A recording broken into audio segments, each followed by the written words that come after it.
Claudette, don't let her have that. She's bad. She'll trick us and do something mean. Good evening and welcome to the Committee of the Whole meeting for Wednesday, April 12th, 2023.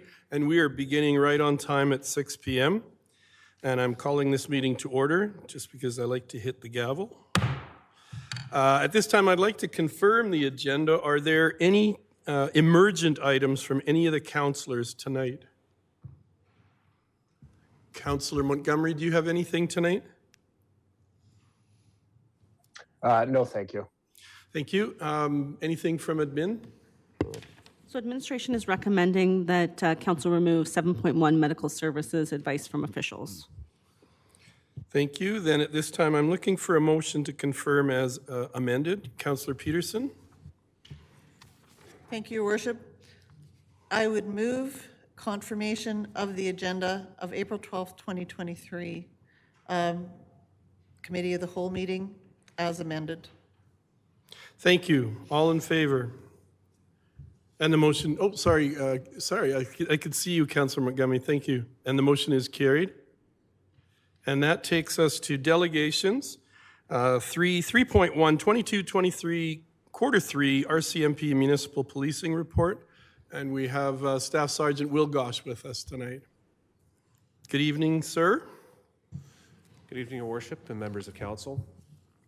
And thank you for the opportunity to meet, to appear before you again to provide you an update on our policing priorities and activities in the area. Throughout the presentation, my comments were made through the CAO to the Chair and the rest of Council for ease of reference.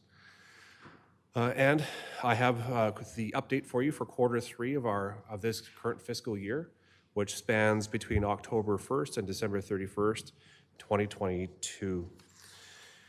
As an update on our priorities, let's see if I can get it right this time. There we go. To give you an update on our first priority, that being property crimes, so the reduction of theft of motor vehicles, theft from motor vehicles, and break-and-enters. We've continued to make progress with the activities that we have in place to ensure success in this area. Our most, focused activities that involve the Habitual Offender Management Program, and as stated before, we select certain individuals that we know of in our area that are bound by court-ordered conditions. These persons are selected again by the volumes of crime they commit, the seriousness of crimes they commit, the likelihood of reoffending, and impact on their crime on the community. Sir, no problem. So with that, we identified a number of individuals that we try to monitor, strategically, in that we know that a small percentage of the population commits the vast majority of our crimes, and those who we know of that have been active in criminal activity, particularly with the criteria that I outlined, we pay attention to these individuals. And again, it's a matter to ensure that they're living a law-abiding lifestyle and not adversely impacting our residents in Strathmore and the surrounding areas.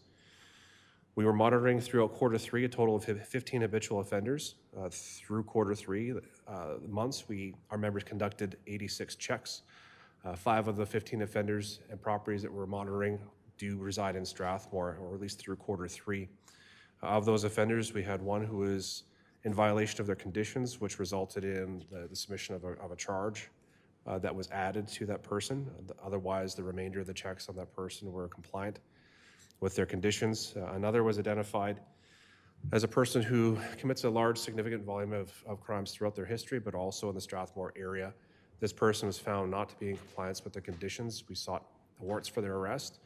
That person, while they were at large on these warrants, was involved in a variety of crimes throughout the Calgary urban area and was eventually apprehended, and as of the end of quarter 3, that person remained in custody. We're continually watching to determine when this person is released and where they're released to, and again, whether or not we will continue dedicated checks wherever they may reside. So that was an impactful apprehension of that person, and again, considering the number of crimes they committed while they were at large on the warrants that we had sought, they were certainly impactful around the area of Calgary, not just Strathmore. So we were fortunate working with our neighboring detachments in Calgary Police to find this person and bring them into custody. Our Persons of Interest program remains in place, and again, these are people that we're aware of in the community that we, again, reach out to. They know that we're aware that they're present in our community, and we offer them every opportunity, again, to continue a law-abiding lifestyle. The rest of our programs, such as the Security Screw program, remains in effect. We're still working on the theft prevention program, which is largely based on volunteers, and for the time being, we've been focusing on the programs that have been most impactful. And again, we're trying to build upon, our successful strategies and move to these additional programs when it's feasible. We have our crime prevention through environmental design program, which again is something we offer to any person when we arrive at a call for service. At times it may feel like it's a little bit too little too late, but we can offer suggestions again to help prevent repeat victimization, particularly with property crimes. As I'll allude to at the end of our report, we've been piloting a business outreach program through Wrangler Park in Rockview County, and I can tell you, and kind of skipping again in our report, but more related to this program, we've reached out to the businesses in Wrangler Park that have been repeat victims of property crimes, that being break and enters or theft from their properties. We reached out and set appointments to do site assessments that have been done in person with one of our internal consultants with crime prevention at the district level, as well as one of our members. We're also going to continue with identifying the businesses, identifying their regular hours of business, what's normal activity, video surveillance capacity, et cetera, to build a bit of an internal knowledge base for our members when they're patrolling the area. And depending how successful that is, again, we're going to move that initiative into Strathmore and our other rural areas as well, to again build upon what successes we see with that program. As you can see, as measured in Q3 with the graphics I provided, so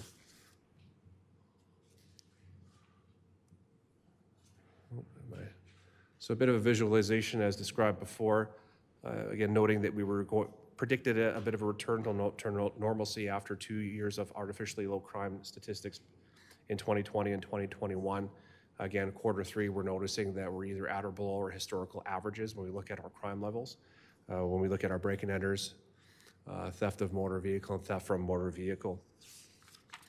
I've broken it down for you that the only area that we did see a bit of an increase from historical averages was theft of motor vehicles, which was also slightly higher in the 4-year historical averages. And that was the only area that we saw a slight increase, but I can tell you 8 out of 11 of those stolen vehicles, they were crimes of opportunity, and that being left running with the doors unlocked and the keys in there, or left unlocked with keys in the vehicles. 8 of those 11 vehicles that were stolen were recovered and returned to their owners in Q3.